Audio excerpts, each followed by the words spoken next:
Good afternoon, everyone.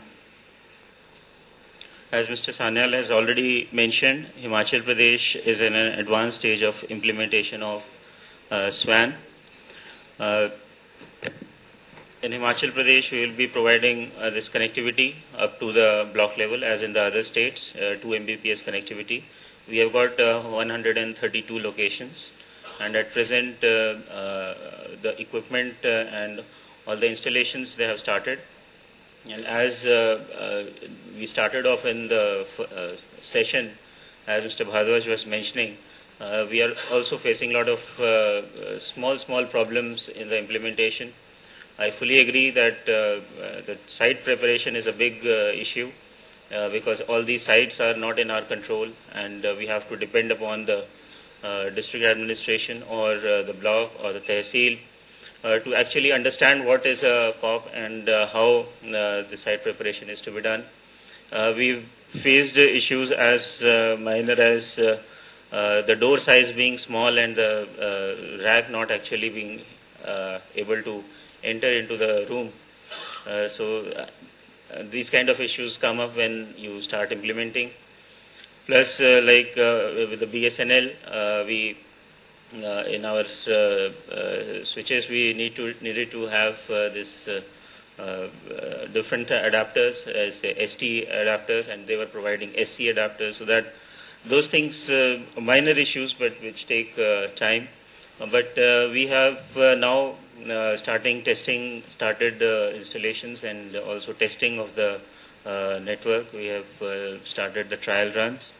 And I hope within a month or so we should be able to get going most of the network. HIMSWAN was based on the tender work process was a very open and transparent process. We had an HIMSWAN open forum in which all the industry representatives, all the experts, DIT representatives, they were part of that, and they gave their suggestions, and this made the entire HIMSWAN a very open kind of architecture, and this helped us to get very good competitive rates, and I think we also have saved some money for Government of India in that regard. HIMSWAN is also scalable and upgradable to cover all the parts of the state. Now, as Mr. Kundu sir, he had mentioned that in Haryana also they are facing this question very pertinently, that after SWAN what, because they are also have also almost completed the implementation of SWAN.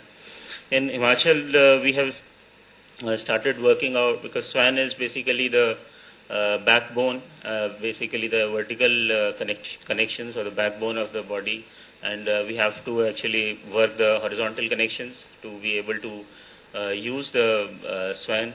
And these we are also working out the SWAN, the horizontal connectivities with the various offices, various departments, which number I think more than about 2,000. So these are also being worked out. We have provided different options to the offices, local area network, wireless, lease line.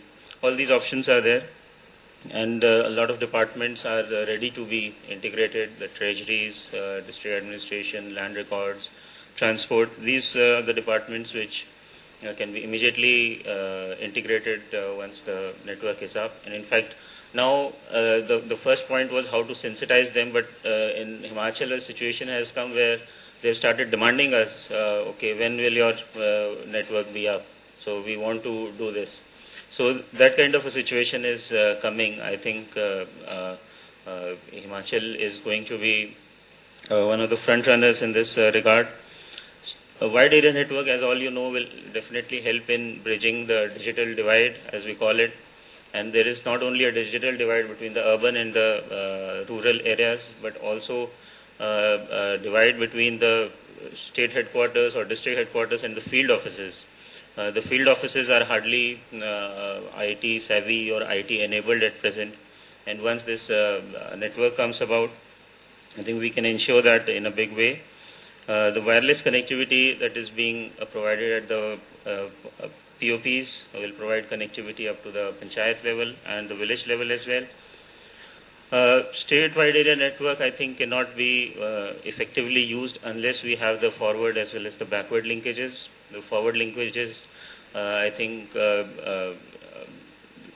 this Government of India is already working on both these aspects. The forward linkages are the CSCs, the Common Citizen Service Centers that will provide the services to the citizens. We already have a pilot project called Sugam under ICTD project. It is an ICTD project from NISG. And under this, we are integrating the various services that are provided to the citizens across different tiers of government. We are not aiming that one service is, suppose, is provided by one office, so we don't want that to be localized to that office only. Through an automated workflow, we want that the citizen should be able to present his applications at least and get the services, and through electronic transfer of the scanned documents or his applications to the sanctioning office. So that is the concept of Sugam, and we have started implementing it in Shimla district and Mandi district. Then further we are providing different services like transport department services. Most of the states are doing land records computerization, registration of land deeds, so and like issuance of certificates and all that. Now the idea is when the SWAN comes about, we can have a sort of an anytime, anywhere delivery of services to the citizen, and he need not come physically. Of course, where physical presence is required, he'll have to appear.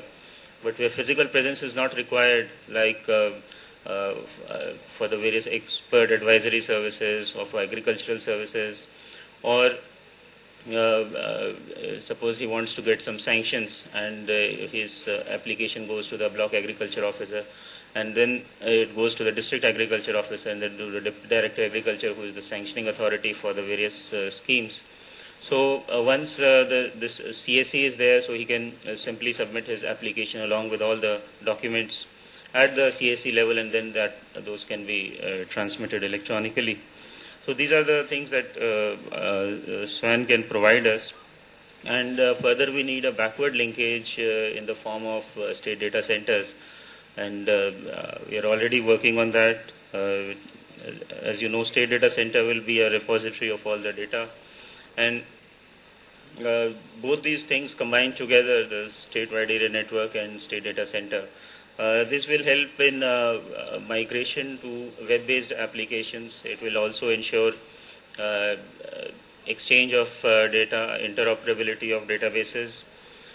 For example, like in transport department, we have the Sarthi and Vahan softwares going, which are basically client-server based softwares, and where the data is localized at the registering and licensing authority at the subdivision level. Now that data is just lying there, and it is not of use to any other department or any other RLA except the subdivision there.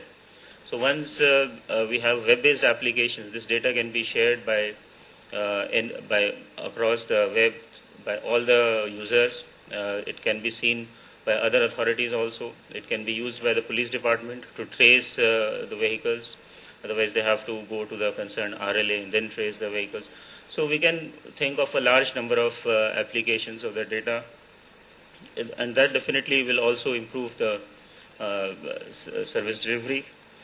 Further, then another example is that land records computerization. Most of the states are doing. In Himachal also we have completed this.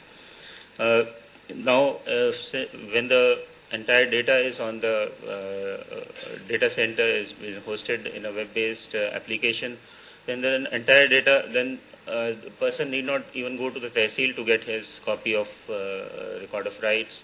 And once the panchayat is enabled, or through the CSCs are enabled, they can deliver the copies of the